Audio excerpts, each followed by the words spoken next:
Las opiniones de nuestros invitados no representan las del Club Polaris. Respetamos todos los puntos de vista. Ignition sequence start. 6, 5, 4, 3, 2, 1, 0. Anda la Osa, el podcast astronómico del Club Polaris, desde la Tierra de la gente buena para el universo. Hola, ¿qué tal? Muy buenos días, tardes o noches tengan todos y todas ustedes.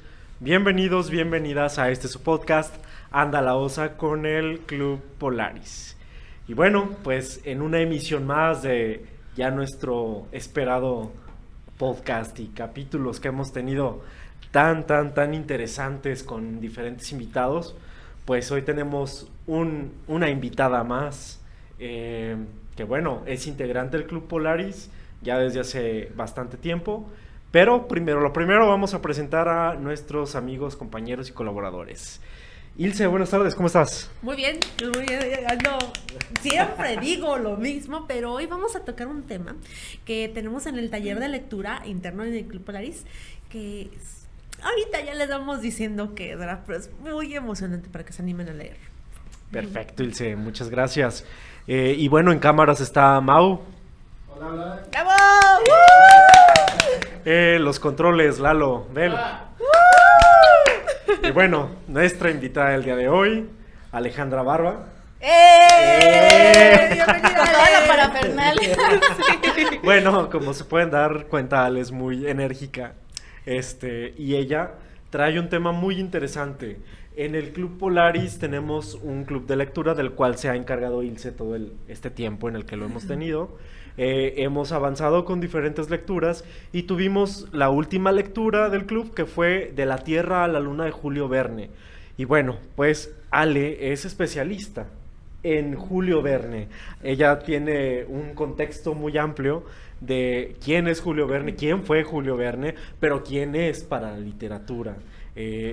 Para todos las personas que pertenecen a la cultura francesa, es un escritor muy importante. Y bueno, en general para nosotros como hispanohablantes también lo es, porque maneja muchas historias, pero tienen algo que ver con la ciencia. Y esto es lo que vamos a tratar el día de hoy, la relación de Julio Verne con la ciencia y la literatura en general. Así es. Ale, adelante, los micrófonos son tuyos. Bueno, pues mira, hay que entender algunas cosas básicas de Julio Verne antes de analizar algún libro. Para empezar, Julio Verne siempre fue un apasionado de la geografía, desde niño. Entonces, cuando tú lees alguna novela de aventura de Julio Verne, si algo te vas a encontrar, son estos detalles geográficos. Y ahorita que está el globo terráqueo, quiero aprovechar, hay una anécdota que dice que en su estudio en Amiens, que fue donde falleció él tenía su estudio donde él escribía, porque escribía por encargo con Jules Hetzel, y decían que su globo terráqueo estaba todo picoteado. Ok. Entonces, ya te habla ahí de la precisión con la que él se manejaba. Aparte, él le gustaba mucho apoyarse de mapas editoriales, cartografía que se editaba en esa época. Había un alemán que era muy reconocido en este mundo de la cartografía, no recuerdo el nombre, pero él se apoyaba mucho en estos detalles. Él era un apasionado de la geografía principalmente, pero obviamente abarcaba también la ciencia. Ese es el primer dato que hay que mencionar, porque ahorita en De la Tierra a la Luna, ya que andemos en el tema, nos vamos a dar cuenta de estos detalles geográficos. Segunda, él antes de ser el escritor que nosotros conocemos actualmente de los viajes extraordinarios, él fue escritor de obras de teatro. De hecho, su idea era ser dramaturgo. Él quería ser escritor de obras de teatro, pero resulta que empezó a involucrarse en el mundo de la ciencia, empezó a informarse, a documentar. Y además, como sucedió, por ejemplo, en algunos géneros de la música en el siglo XX, pues era una situación de la que nadie hablaba, de novelar la ciencia. Entonces, él empieza a documentarse. Aparte, pues traía esta experiencia de ser dramaturgo, y es cuando sale la publicación de 5 semanas en Globo. ¿Qué es lo que vamos a encontrar con Julio Verne? Vamos a encontrar información científica, pero además de eso vamos a encontrar una narrativa muy propia de los dramaturgos. ¿De dónde viene su pasión por todo este rollo? Hay que mencionar que él viene de una familia de abogados. El papá era abogado, entonces era el linaje de, también él se fue a París, se matriculó para estudiar Derecho, y estando en París conoce a los escritores de renombre de la época, conoció a Víctor Hugo, conoció a Alejandro Dumas, entonces pues a él empieza a pegarse todo eso y es cuando empieza a escribir obras de teatro. También hay poemas, se acaba de publicar un libro de poemas inéditos de Julio Verne ya traducido al español porque muchas de estas obras todavía están en francés. Entonces, son estos detalles que hay que tomar en cuenta. De hecho, hay quienes dicen que para leer a Julio Verne hay que tener un globo terráqueo en casa para poderlo analizar. Es un poco subjetivo porque de repente él metía como volcanes donde no existían o agregaba cositas así, pero no se pierde el sentido de la descripción tan detallada de la geografía. Hay un libro de él que se llama Un drama en México y este es un dato muy interesante. Mira, no lo conocía el título. Sí, se llama Un drama en México. De hecho, me acaba de decir Ariel Pérez Rodríguez, que es el presidente de la Sociedad Hispánica de Julio Verne, que ese no es el título real. Me parece que se llama algo de los primeros viajes de navales en México, un título más o menos así. Bueno, pero al menos México está embarrado, No, ¿eh? sí, creo que no viajó a México, ¿verdad? O sea, Nunca no se viajó a documentó. México. Wow. De hecho, él tenía un yate, viajó a Escocia, pero nunca viajó a África, nunca viajó a México y te sorprende estas descripciones. Ahora, se dice otra cosa, que es el padre de la ciencia ficción. Es un tema muy polémico hoy en día porque hay quienes dicen que el verdadero padre del género de ciencia ficción en las novelas es Herbert George Wells, el de La Guerra de los Mundos, y no Julio Verne. ¿Por qué? Porque es otro tipo de narrativa. En algún momento yo llegué a escuchar que la diferencia entre hablar de novela de ciencia ficción y novela científica o ficción científica va en que la novela ficción, el nudo de la historia no es el desarrollo de un conocimiento científico-tecnológico, sino que ya aparece implícito. Y la novela científica, el nudo es cómo vas a desarrollar algo tecnológico, y lo vimos en De la Tierra a la Luna. Sí, claro, sí. Entonces, ya con estos detallitos, espero que cuando finalicemos con este análisis, quede un poco mejor. Igual, para quienes lo leyeron, lo vuelvan a leer. Si no es De la Tierra a la Luna, otra novela, pero ya traen estas pequeñitas referencias que son interesantes y que aparte, por ejemplo, yo aquí tengo esta edición de La Tierra a la Luna. Son las primeras obras de Julio Verne ya con A ver, igual Hetzel. muéstrala bien en cámara. Sí, porque no, vean la puesta, está increíble. está muy bonita la- bonita. Esta fue una colección que salió de una editorial que se llama RBA, la encontré en los puestos de revistas. Y Literatura de hecho clásica. las ilustraciones son las originales. Sí, Ay, porque no, está ilustrado el increíble. libro y la verdad, Sí, sí. bueno, ahorita conforme avancemos les voy a enseñar algunas ilustraciones. Y bueno, ya con estos datos, yo les voy a preguntar a ustedes, ¿qué les pareció? ¿Qué referencias traen de la Tierra a la Luna? Ay, a ver, aviéntate, Ilse, porque yo lo me voy a descoser, No. entonces. Mira, pues yo como les decía en la reunión que tuvimos cuando discutimos el libro, yo veía, y lo puse en la encuesta que nos mandaste, Sí. veía el lanzamiento del Saturno 5. La precisión con la que Julio Verne describió los eventos, porque escuché un podcast que decía que él se juntaba mucho con científicos. Sí. Entonces, dice otro podcast, no sé dónde, no recuerdo un artículo o algo así, que decía, no es que lo visitaron los extraterrestres y que le pasaron esa información. No, él era una persona muy culta que se juntaba con científicos. Sí. Entonces, todo eso, como bien dice Lalo atrás de cámaras, es muy predecible para una persona que está muy, muy apegada a la ciencia. Entonces, a mí en primera instancia me impresionó la precisión con la que describía los eventos. Ok. Porque como en Cosmos, que me recuerdo mucho que Carl Sagan decía de Johannes Kepler, ¿no? Que él anhelaba ir a la luna y se ven las imágenes del Apolo 11. Entonces, cuando yo estaba leyendo eso, curiosamente son 3 personas, como en el Apolo 11, y cómo te describen todo eso, la exactitud, y dices, no manches, o sea, y es a mediados del siglo XIX.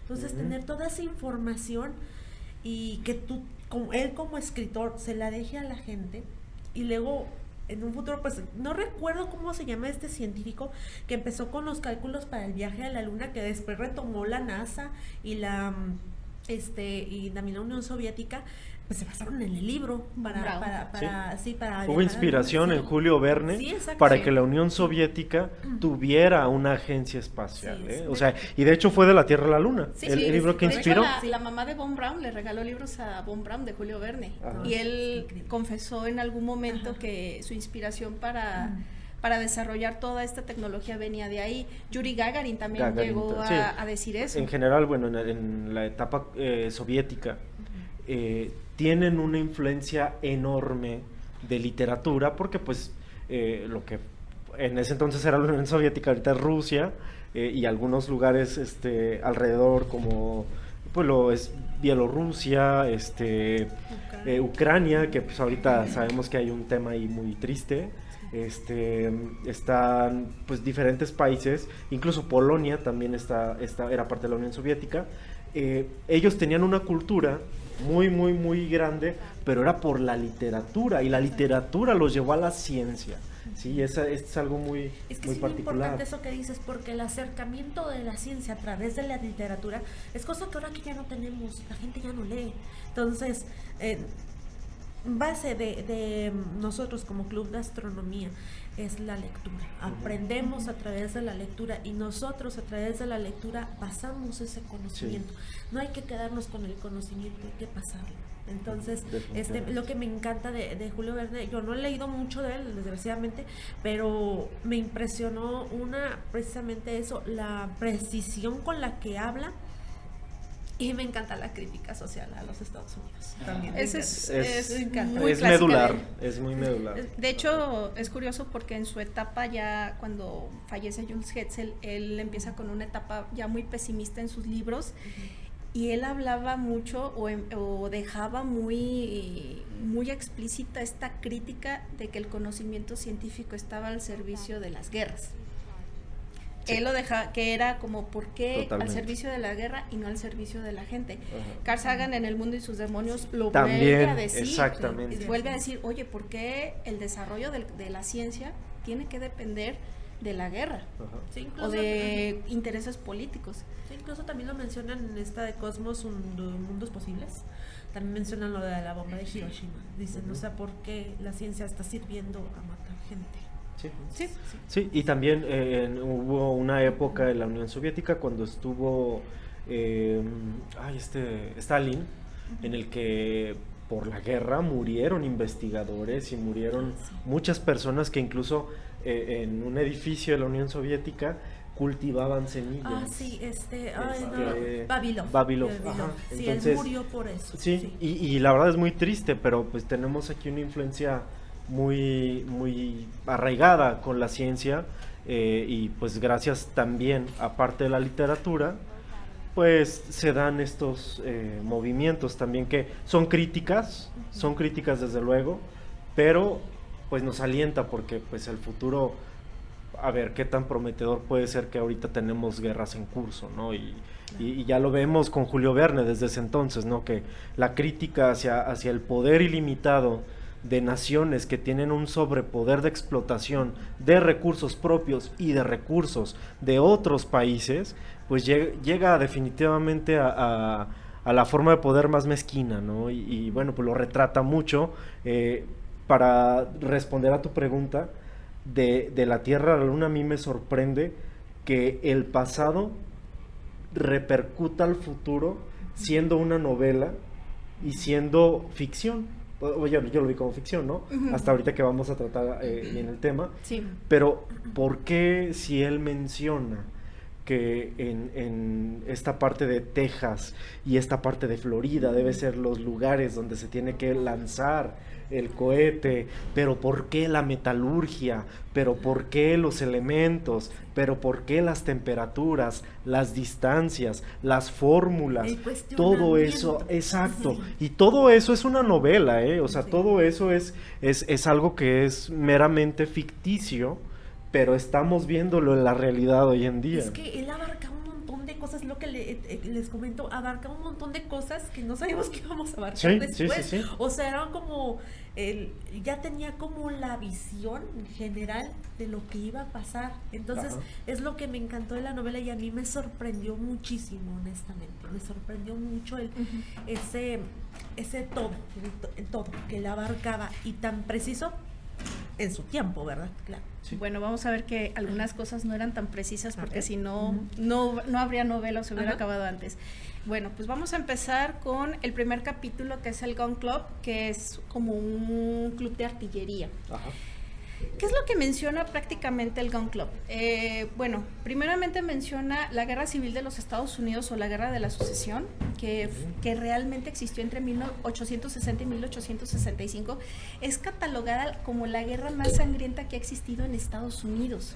Entonces ya desde ahí pues ya empieza el contexto de esto de los aficionados a la artillería, de que desarrollaban, y me hizo recordar un poco, irónicamente, a la obertura 1812 de Tchaikovsky, que utilizan cañones. Sí, para hacer esa sinfonía, Tchaikovsky metió cañones reales para la grabación. Y si pueden, consulten en YouTube porque existen los registros de video. No, y aparte existen presentaciones de distintas orquestas donde hay cañones. Hay cañones, sí. Entonces, un poco, sí, consúltalo. O sea, de hecho, es muy especial esa sinfonía. Okay. Porque, pues, es obertura. Es muy, muy, muy especial. Porque va increciendo, pero te abraza tanto que ya al grado de meterle cañones a la música, no manches. Tchaikovsky dijo, ¿cómo que no se puede usar cañones? Sí. A ver, entonces cuando... Te voy a dejar esa tarea, Ilse, cuando leas el capítulo del Gun Club, escúchala con la abertura de 1812 de Tchaikovsky y vas a entender por qué a estos señores les encantaba el ruido.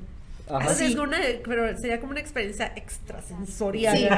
Increíble. Es como el Mago de Oz con Pink Floyd, ¿verdad? Cierto. Sí, Mago de Oz con Pink Floyd. Algo así. ¿Sí era Mago de Oz? Sí. Cierto. Es algo así.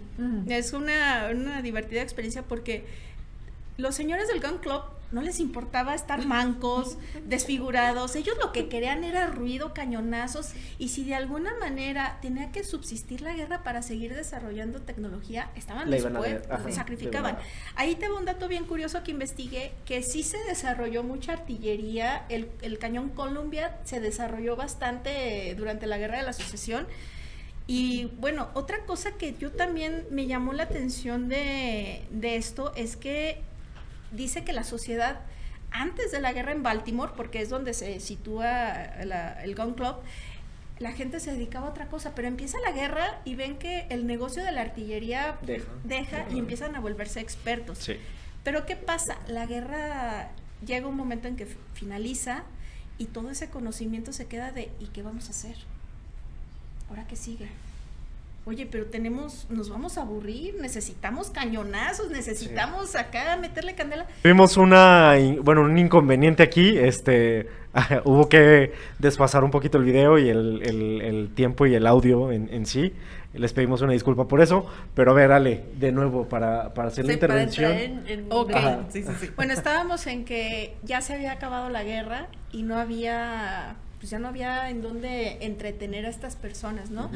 Entonces llega un personaje que se llama Impy Barbicane, que de hecho les voy Barbicane sí estaba. Barbicane. Barbicane. De hecho les voy a enseñar la fotografía de Impy Barbicane porque les voy a decir que aplica el dicho de cualquier parecido con la realidad es mera coincidencia. ¿A quién se te asemeja Impy Barbicane? Barbicane, Lincoln o algo, no sé. Ay, sí, a Lincoln. Efectivamente, a Lincoln. ¿Sí? Ay, qué bueno que la regué. Está algo inspirado en Lincoln. De hecho, un dato curioso de la Tierra a la Luna se lanzó en forma como de una gacetita en septiembre de 1865 y ya el libro en octubre. Se iba a publicar antes, pero resulta que asesinaron a Abraham Lincoln y detuvieron el lanzamiento. De hecho, Verne sí sentía un cierto respeto por Lincoln. Wow. Entonces está un poco inspirado. De hecho, hay otro personaje más adelante también inspirado en otra persona que admiraba a Verne. Y bueno, pues ¿qué pasó? Que Impy Barbicane era el líder del Gun Club y hay algo bien metafórico. Él era el único del miembro del Gun Club que no estaba mutilado. Sí. Entonces es una sátira decir, los grandes líderes no se van a ensuciar las manos. ¿No? Entonces es una crítica muy, muy curiosa. Entonces él llega y dice, ¿saben qué? Pues ya no hay guerras. Y los demás miembros, entre ellos Matson, dice, pues hay que provocar una. O sea, él trae Hasta en México se querían meter. Sí, de hecho sí, querían meterse a México, pero no en este momento, era más adelante. Sí. Y ya dice Barbicane, miren, yo aquí tengo unos cálculos y si son así como yo digo, vamos a lograr que este negocio prospere, pero ya no vamos a desarrollar cañones para la guerra. Vamos a construir un mega cañón para aventar una bala a la luna. Ah, caray, ¿cómo está eso? Sí, yo ya tengo los cálculos. De hecho, él había estimado una velocidad de 12,000 yardas por segundo, que convertido al sistema métrico decimal es 10.9 kilómetros por segundo. Dato curioso, el 11 Apolo kilómetros. 11 viajaba a 11.2 Sí, kilómetros por 11 segundo. kilómetros. Wow. Entonces, Tenemos un acercamiento bien loco, No, es que es mira, muy preciso desde para el, la época. Sí. desde el título, viaje directo en 97 horas y 20 minutos, es el título, o sea, es de la Tierra a la Luna, viaje directo en 97 horas y 20 minutos, es el cálculo que había estimado. Ahora, pues obviamente esto genera euforia, genera todo esto, Expectativa, la claro. gran expectativa, y ahora sigue, pues necesitamos el apoyo profesional para saber dónde tenemos que poner ese cañón y cuándo tenemos que lanzar la bala. La idea inicial era una bala, Ajá, sí. nada más que la bala llegara a la luna, Se pegara clavara y ya. tan tan, Sí. ese era el objetivo. Ok, pues se fueron al observatorio de Cambridge. Ajá. El observatorio de Cambridge fue el primero en Estados Unidos. Entonces, pues ya hubo algunos descubrimientos ahí. Se dice que ahí se descubrió las nebulosas de Andrómeda. Entonces, pues sí tiene sus antecedentes. Pues le mandan una carta donde dicen, oye, ¿qué onda? Necesitamos esta información. Y pues ya le dan la información de que el 1 de diciembre, justamente cuando la luna está en cenit, Ajá. tiene que lanzarse la bola de cañón. ¿En dónde? Pues obviamente decía que tenía que ser en el... Más cercano al Ecuador. Lo más cercano al Ecuador, en el meridiano 28, hacia el norte y hacia el sur. sí. Ok, bueno, por aquí está el 30 y por acá el 28. Ok, entonces, pues ya con esa información dijeron, ya tenemos el lugar. Ahora, ¿cómo vamos a construir el cañón? Primeramente, pues había esta controversia entre Texas y Florida para instalar el cañón. Que hasta se pelearon. Se pelearon, Sí. se pelearon, y ahí es donde Matson dice, hay que declararle la guerra a México, porque ellos Ellos tienen están más una pegados. mejor posición. Sí. Sí, O sea, buscando la guerra. sí, o Sí, sea, sí, el sí, objetivo sí, era sí. buscar la guerra. Sí. Porque también la gente, obviamente este tipo de noticias, y a lo mejor si lo correlacionamos con el Apolo 11, pues te vuelves un experto porque empiezas a ver información aquí y allá y empiezas a estudiarlo. No sé, recuerdo vagamente, Ale, no Ajá. puedo precisar, pero me parece que dice, es lo único y lo mejor que sabemos hacer. Sí, Sí. exactamente. Y bueno, pues el proyectil. Pues habían entre un mortero, que si un cañón, que de cuánto va a ser y que materiales. Sí. Se decidieron por el hierro fundido. Ah, no, mentira, aluminio. Aluminio, sí. Emplearon De hecho, el capítulo se llama La metalurgia. Sí, Me acuerdo, y me como que me vi ahí porque dije, ay, mira, en Nissan yo trabajo en planta aluminio. Entonces, Sí, y te habla, por ejemplo, de que tenía que ser un grosor importante del cañón para poder resistir sí. la hora de la explosión y del lanzamiento del cañón. Y luego también en el cañón, al principio proponían un cañón, una bola pues densa, y después propusieron la bola hueca. Sí. Con ciertas características. Exactamente. Esa sí creo que era de aluminio, si mal no recuerdo, porque también pues necesitaban algo ligero. Algo ligero, pero con cierta dureza. Y que aparte pudiera lanzarse sin problema Ajá. a la velocidad que se había calculado, que eran las 12,000 yardas por segundo. Sí. Entonces, era, bueno, por ejemplo, aquí viene que pues también consideraba la fuerza de impulsión, la cuestión de la atmósfera. Ajá. O sea, ya existía El tema de la gravedad. el tema de la gravedad. Esa base científica. Ajá, Sí, y sí, por sí. ejemplo, la pólvora. Mencionan Ajá. algo que se llama fulmicotón, Ajá. que está Ajá, hecho de sí, algodón. Sí. Entonces, porque dicen, es más explosivo, Más inflamable. más inflamable y más compacto. Ajá. Era más caro, pero Pero era un garantizaba. material genuino, ajá. Pues bueno, entra el enemigo. ¿Qué es el enemigo de las balas? El blindaje, ¿no? Entonces, pues entra Nicol, el capitán Nicol, que era el que se dedicaba, era el rival de Barbie, que no se conocían. Entonces, pues empiezan esta serie de apuestas, no vas a comprar, porque aparte era un proyecto caro, la intención estaba, pero era un proyecto caro. Fíjate que, disculpa que te interrumpa, me gusta mucho la intervención ahí hasta política y económica. Sí. Porque no nada más dicen ellos que en el Gun Club necesitamos dinero, es un apoyo internacional que muchos países le dan dinero. De hecho, a México me gusta que lo retratan porque dicen, México dio tal parte, no me acuerdo cuánto dio Eran México, como 2,000 pero francos. mencionan ahí, y imagínense, porque lo ve referente a la historia y al siglo y en ese momento el presente, porque dice, pero es comprensible que un imperio en desarrollo tenga que ahorrar para su capacidad futura. Y es muy padre eso, porque ¿qué nos dice ahí? Que era en el tiempo en el que estaba saliendo, en el que México fue independiente de España y estaba entrando Agustín de Iturbide. O sea, Pero como- acuérdate que entre 1860 y 1865, porque pues hay que considerar como esta línea de tiempo por la Guerra de la Sucesión, acababa de suceder la intervención francesa en México, Ajá, entonces también ese Sí. es otro contexto histórico. ¿qué quiere decir? Que Julio Verne estaba muy bien documentado Sí. de todo lo que estaba pasando alrededor para poder documentarlo bien en su libro. Entonces, Sí, no y hay de hecho ninguna falla. menciona, creo que también de España quedaba muy poco, Sí, que había una le daba muy crisis por ahí. poquitos, ajá, sí. Habla que Rusia también dio. Ajá, a pesar de que pues Rusia va, pero Que los que pusieron un poco de resistencia fueron los británicos. los británicos, sí, de hecho critica bien sabroso a los británicos sí. y a Sí. los estadounidenses, sí les da. Ajá, y bueno, ahora vamos a ubicar, digo, este es un pues bueno, dentro de las coordenadas que daba el observatorio de Cambridge, efectivamente queda Texas y Florida.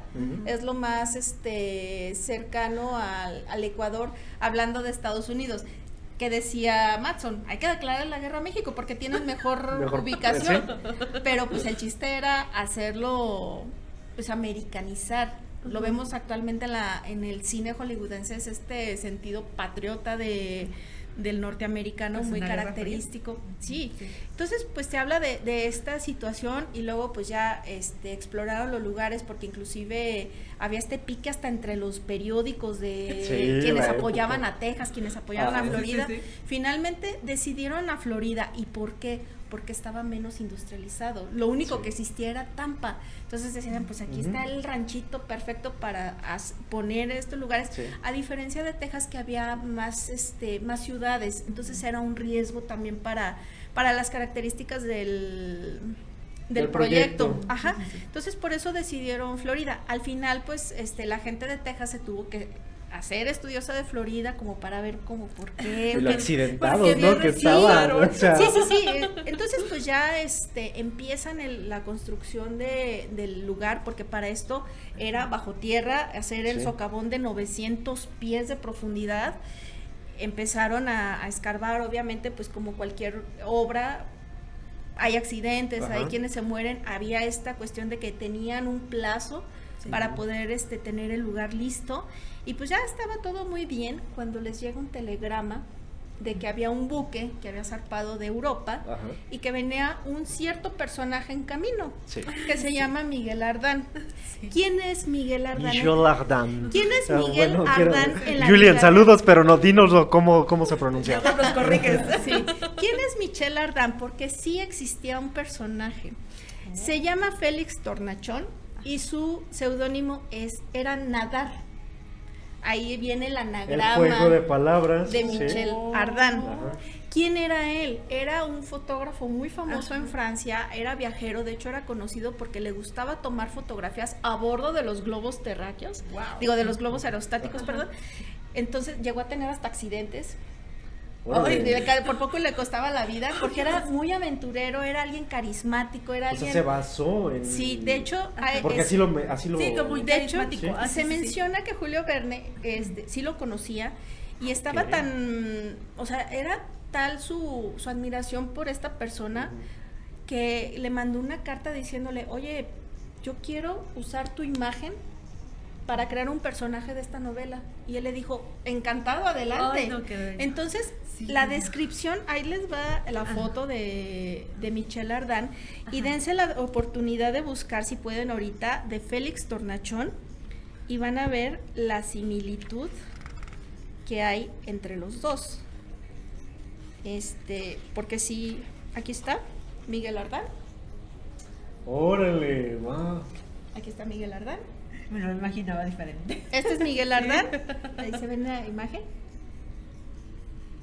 Y pues ustedes pueden investigar a Félix Tornachón y se van a dar cuenta que Es el mismo. Es el mismo, igualito. Entonces, pues de ahí se inspira, el señor llega pues en esta actitud extrovertida, seguro de sí mismo, Desaliñado. desalineado. Sí, todo un galán también. Sí, sí, sí. Y fumador compulsivo, Sí. porque Sí, inclusive claro. lo tenían ahí en la mira. Y casi le cuesta al proyecto Sí, que él fumara exactamente, tanto, ¿eh? sí. Y a Exactamente. ustedes les puede costar la vida, así es que no anden fumando, No, no por fumen, por favor. favor. No fumen. Bueno, hay por ahí un meeting donde pues se presenta Ardán para darse a conocer, porque él dijo, ¿saben qué? Cambien la estructura de la bala y háganla un proyectil porque yo quiero ir. Entonces él era así como que él no dimensionaba, parecía que no dimensionaba la magnitud de la situación y decía, yo quiero ir. O sea, era tan excéntrico que era, yo quiero ir, o sea, quiero explorar, quiero conocer. quiero llegar, o sea, ¿qué sabes de la luna? Sé esto, pero quiero llegar, a ver qué pasa. Ajá. ¿Eres consciente? Yo estoy seguro que voy a llegar y todo. Pero llega un personaje que a refutarlo en medio del meeting. Sí. Llega al medio del meeting y les voy a leer un fragmento que me parece interesante porque es un debate donde el fondo es lo que se conocía de la luna en ese entonces. Entonces, voy a empezar con la frase que dice el refutador, el que ataca, que les doy el spoiler, era el capitán Nicol. Porque llegaba, pues obviamente empeñado a... Sí, Sí, sí, sí, es la oposición en política, para que claro, Sí, sí, sí. dice, estamos aquí para ocuparnos de la luna y no de la tierra. Tenéis razón, caballero, respondió Miguel. La discusión se ha extraviado, volvamos a la luna. Caballero, repuso el desconocido, estáis empeñado en que se haya habitado nuestro satélite. De acuerdo, pero si existen selenitas, es seguro que estos viven sin respirar, porque, por vuestro interés os lo oigo, no hay en la superficie de la luna la menor molécula de aire. Al oír esta afirmación, levantó Ardán su melenuda cabeza, comprendiendo que con aquel hombre se iba a empeñar una lucha sobre lo más capital de la cuestión. ¿Con que no hay aire en la luna? ¿Y quién lo dice? Preguntó mirándolo fijamente. Los sabios. ¿De veras? ¿De veras? Caballero, replicó Miguel, lo digo seriamente. Profeso la mayor estimación a los sabios que saben, pero los sabios que no saben me inspiran un desdén profundo. ¿Conocéis alguno de esta última categoría? Alguno conozco. En Francia hay uno de ellos que sostiene que matemáticamente el pájaro no puede volar y cuyas otras teorías demuestran que el pez no está organizado para vivir en el agua. No se trata de esos sabios, y los hombres que yo podría citar en apoyo de mi proposición no estarían rehusados por vos, caballero.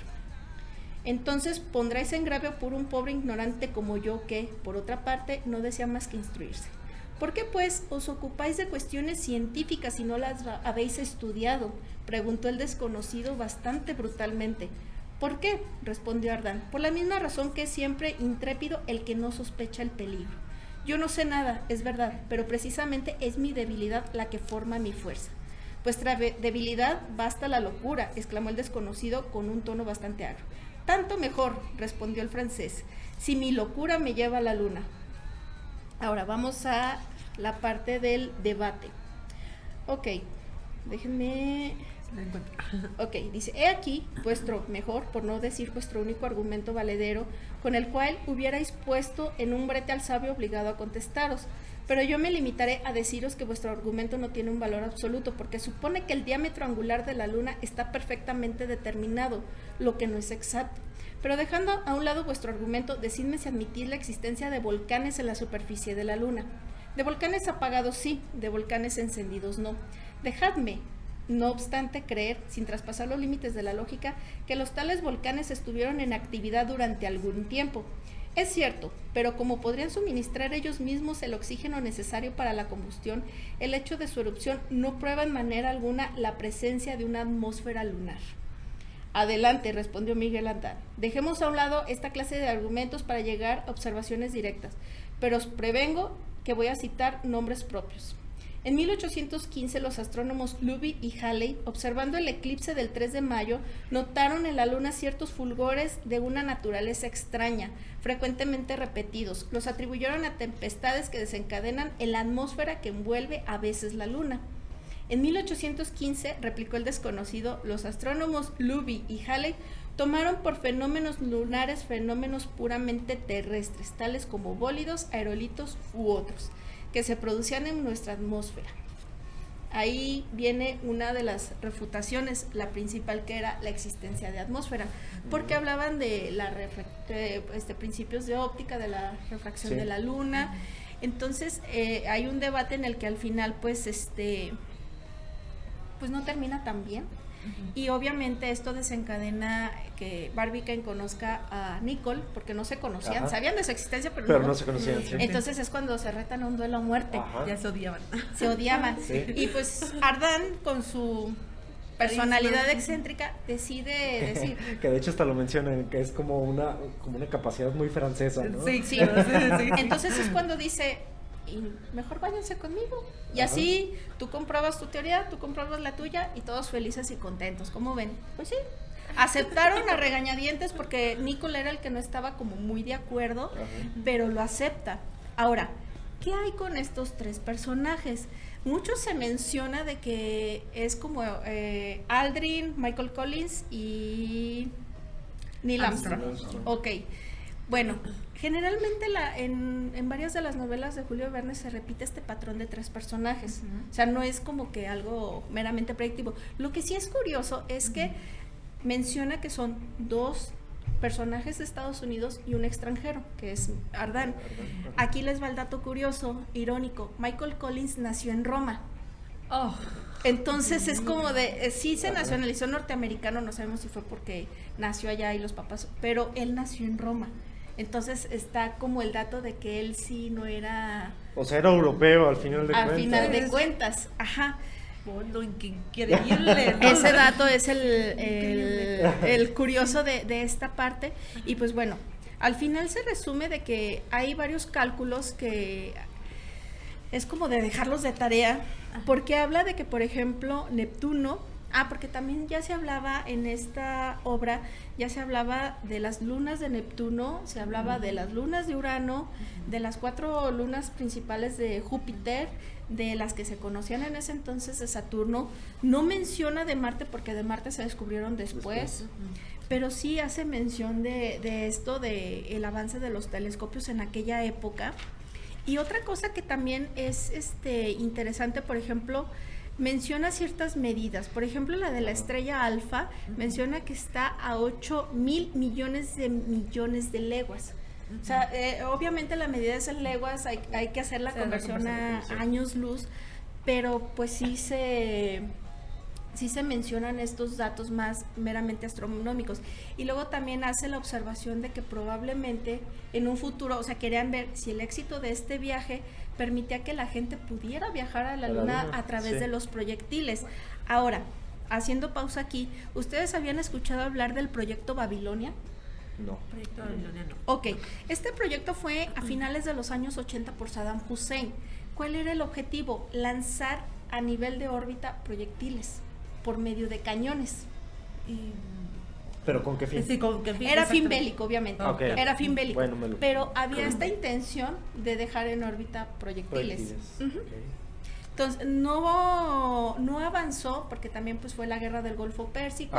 Todo este armamento se desarticuló. De hecho, hay algunas piezas de estos cañones que se exhiben en Londres, pero sí existió una idea, o quisieron aterrizar esta idea de usar cañones para poner objetos en el espacio, que en este caso eran proyectiles. ¿Y crees que se hayan basado en la novela para hacer eso? Muy probablemente sí. Mira, está más la evidencia de Gerald Bull, que era un investigador de los años 60 de la misión HARP, de la estación HARP, que era el que traía esta idea y de ahí la retomaron. Pero pues obviamente si nos retrocedemos más atrás, probablemente Bull sí tenía esta influencia de Verne, pero es un dato que también se encuentra de, caray, pues sí existió la posibilidad de hacerlo real, de usar cañones para aventar objetos al órbita, espacio. Sí.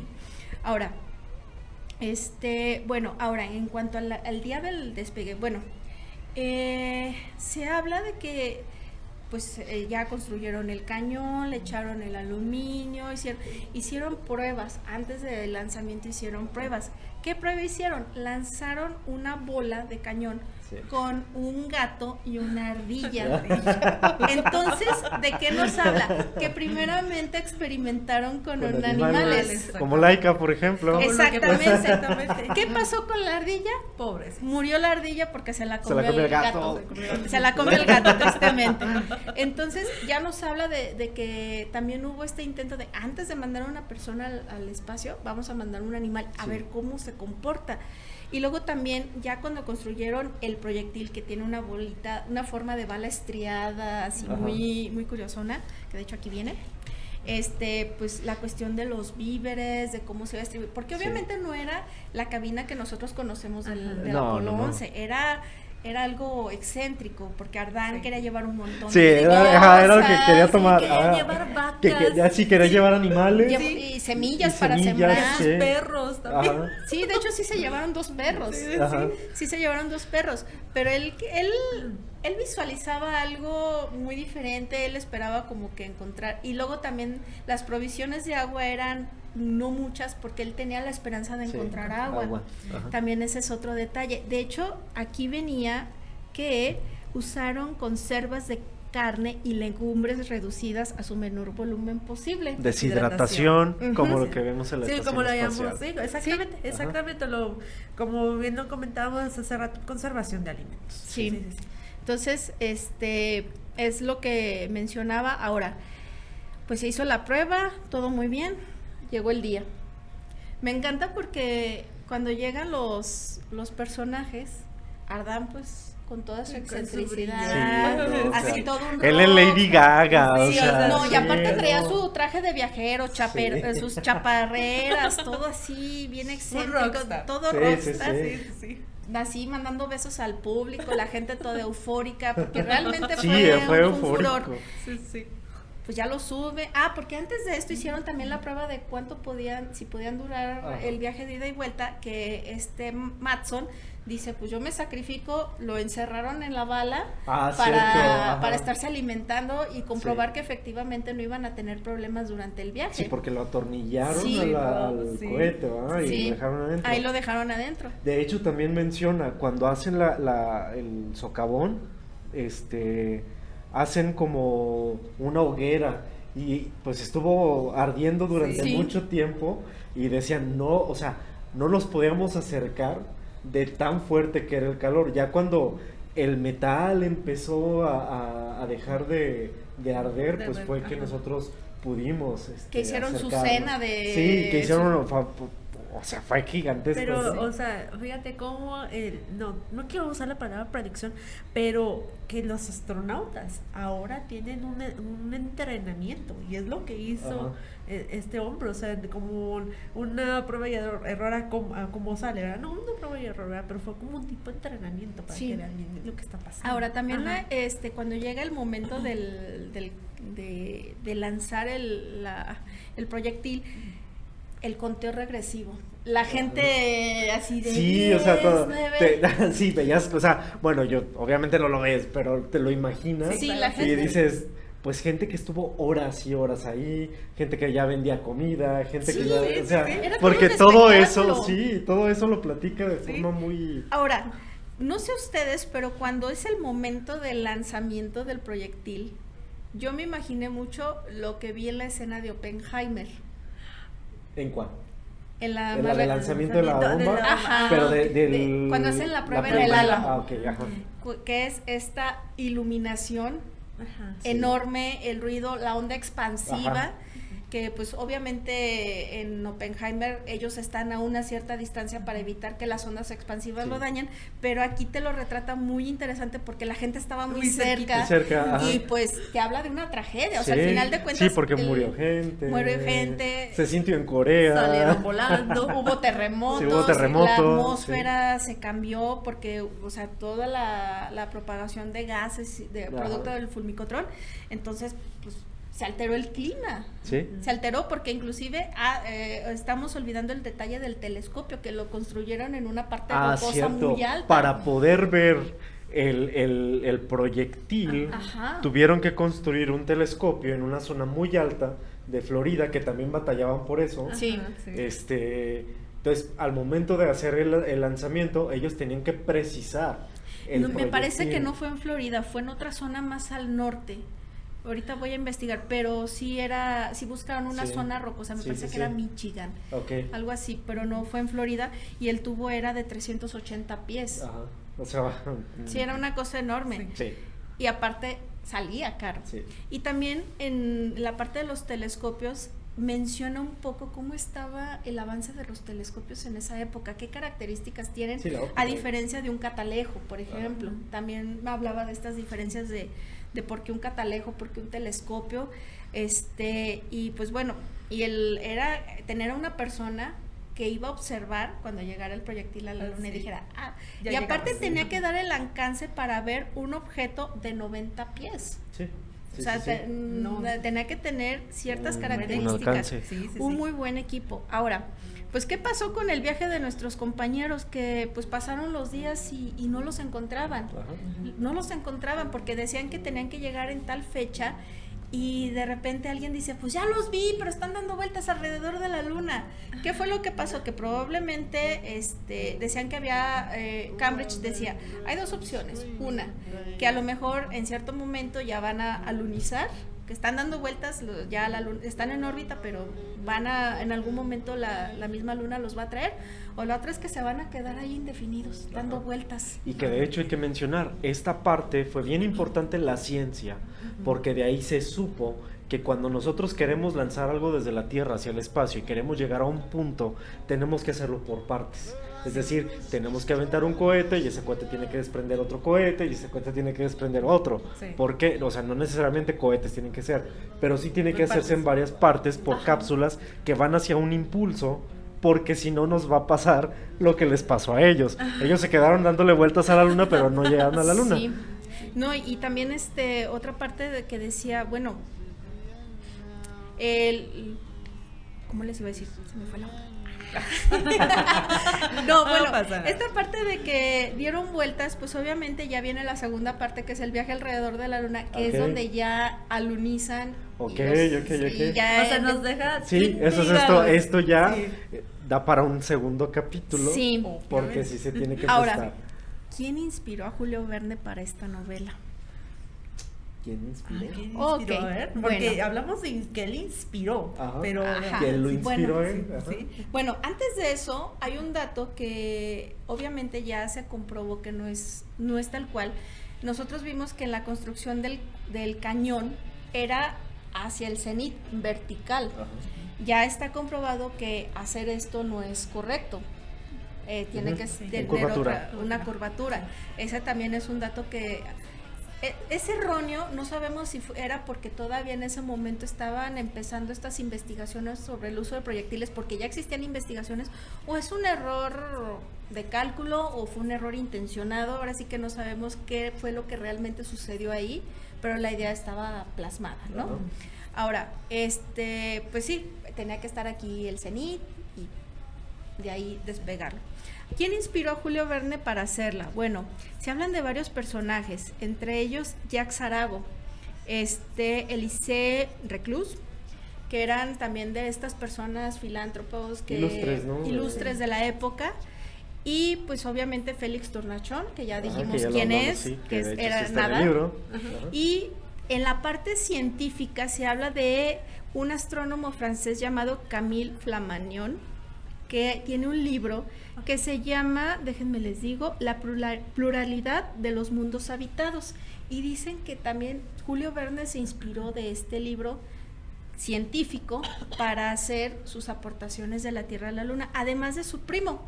Su primo era matemático, Henry Gasset, y a la vez Henry Gasset tenía contacto con Joseph Bertrand, que también era un matemático, y pues fue de donde él tuvo las influencias para hacer los cálculos. Hagan de cuenta que Julio Verne pues sí se empapaba de información, pero obviamente él se apoyaba de gente más especializada para oye, explícame este procedimiento. Obviamente el novelar la ciencia no quiere decir que se haga tal cual. Tiene que ser en la Tiene ciencia. que haber un Ajá. apego 100% científico, si no sería un artículo, un reportaje, una cosa así. Más que nada lo que buscaba era que la gente a través de esto se acercara a la ciencia. No era tanto bombardeo. Si se fija en la lectura de La Tierra a la Luna, la narrativa tiene partes donde te da información científica, pero no te satura de información científica. Es como la necesaria para que tú entiendas lo que sigue en la narración. Esa es la parte interesante de Julio Verne, porque lejos, o sea, sí es un visionario, sí es una persona que estudiaba, pero también evitaba llenarte de una información que decía, a final de cuentas, mi público, el que lee mi libro, pues se va a saturar y va a dejar de comprar el libro, porque aparte de eso él tenía contratos para hacer libros, estaba obligado. O sea, tenía contrato con Helse de 2 libros al año, entonces también estaba esta parte de evitar que tu público deje de consumirlos porque se vuelven tediosos, tienes que hacerlos interesantes. Por eso esta narrativa tan interesante de que te mete datos científicos, pero a la vez te mete esta parte... Pues curar la novela, ¿no? Ajá, Es curar la novela. que siga la narrativa. Sí, claro. Sí, o sea, en realidad es esto. Y lo que es de la Tierra a la Luna, Viaje alrededor de la Luna y El secreto de Maston es una trilogía de libros que hablan del Gun Club. Porque no sé, okay. O sea, el secreto de Maston no es un viaje al espacio, es otra cosa, es sobre el polo norte, me parece, o el polo sur, no recuerdo cuál, que también era usar cañones en ese lado. Todo lo querían solucionar con cañones. Sí. Claro. Sí. Y pues bueno, de hecho Julio Verne también en otras novelas ha hablado de astronomía. Una que a mí se me viene a la mente es la de Héctor Sevadrak, que habla del sistema solar, habla de también un poco el viaje al espacio, que igual también, si lo quieren tomar Yo creo que sí lo vamos a tomar, sí. Pero pues en general es esto. Para entender a Julio Verne no se necesita tanta ciencia, se necesita un poco entender el contexto de que era un dramaturgo, que le gustaba aprender de ciencia y que pues un globo terráqueo no te viene de sobra para entender algunas cosas. No, y que pues él lo que buscaba era asombrarte con su narrativa, pero que también te llevaras algo de conocimiento. Y por cierto, hay gente que todavía, por ejemplo, les voy a compartir los enlaces de unas charlas de la Sociedad Hispánica de Julio Verne, donde hablan de la ciencia. Y hay un maestro, ya es maestro retirado, que él ponía estos problemas en la universidad para sus alumnos, para desmentir, para decir, a ver, ¿son ciertos, son falsos? ¿Y por qué? Ya aplicando la ciencia. Dice, probablemente sean falsos, pero ¿qué está pasando? Estás cuestionando para ver qué tan cierto es o cómo lo harías tú. Por ejemplo, lo del lanzamiento del proyectil. Se dice que las fuerzas G que hubieran desencadenado ese proyectil serían alrededor de 22,000 G. Wow. ¿Cuánto soporta el humano? No, Máximo 10. No. Entonces, hubiera sido, si tú lo haces así apegado a la ciencia, no. Se hubieran hecho papillas. no hubiera habido ese desenlace. Sí, exacto. Entonces, también es parte de la narrativa, es decir, a lo mejor vas a omitir estos detalles porque se pierde la parte de literaria, ¿no? De la novela. Pero en general es eso, para leer a Verne, que por cierto, el 8 de febrero es el natalicio de Julio Verne y se hace un evento a nivel mundial que se llama Día de Leer a Verne. ¿En qué consiste? En tú leer una novela de Verne, hay enlaces de conferencias por Zoom, donde tú te conectas con gente de distintas partes del mundo que también son vernianos. Entonces estás hablando de la novela que estás leyendo en ese momento, qué te parece, y hay mucha gente, desde gente que apenas está empezando a leer a Verne hasta gente investigadora de Julio Verne. Y de hecho también yo les quiero recomendar, se llama, no tengo el dato, pero el autor es Cristian Tello, que es un investigador también. Sí, el que nos comentabas peruano, ¿verdad? Sí. Es peruano él y hace una investigación científica de la novela de la Tierra a la Luna. Entonces también ese libro se los recomiendo bastante. Igual les voy a dejar las ligas porque hubo un bloguero que con Stellarium buscó si efectivamente coincidía la fecha. La encontró por ahí de 1860. O que sea, la luna órale. estuviera en el cenit. Ve la precisión, Sí, o sea, el sí, sí, sí. estudio, es que es impresionante lo que hacía este hombre por llevarnos la ciencia, Ujú. más que nada, y como bien dices, que nosotros, ahí te dejo los datos, pero que te nazca el amor por investigar. Sí, y la no saturación a esto, o sea, Sí, claro. ahora que ahora en el presente tengamos este acercamiento con Julio Verne, con la ciencia, y que tengamos una cosa en común tan bonita que es el dialogar de este tipo de cosas, pues nos apertura a que Julio Verne, o sea, lo leemos en las primarias aquí en México, pero en la primaria pues se lee de forma muy reducida, Fragmentos. llegas a saber quién es Julio Verne, pero pues es muy reducido, Y ¿no? los libros más comunes. Ajá, sí, exacto, o sea, y aparte, pues no es tan fuerte la relación que se establece, pero pues para eso estamos nosotros, está la Sociedad Verniana, Ajá. que bueno, pues ya, nosotros ya tenemos este capítulo de podcast con saludos para la Sociedad Verniana Mundial. La Sociedad Hispánica. Ajá, hispánica, saludos a la Sociedad Hispánica Un saludo Verniana. a Ariel Pérez Rodríguez, que me estuvo apoyando bastante. Le agradezco sus enlaces. Gracias, y bueno, pues yo creo que ya vamos a empezar con las conclusiones. Ilse. A ver, antes y después, ahora el después de esto. Quiero volver a leer el libro. La verdad, estoy impresionada. Ale, te agradezco mucho. La investigación es genial. Me dieron ganas de volver a leer el libro. Y Te yo no dije. sabía que era una trilogía. Lo voy a poner para el taller de lectura.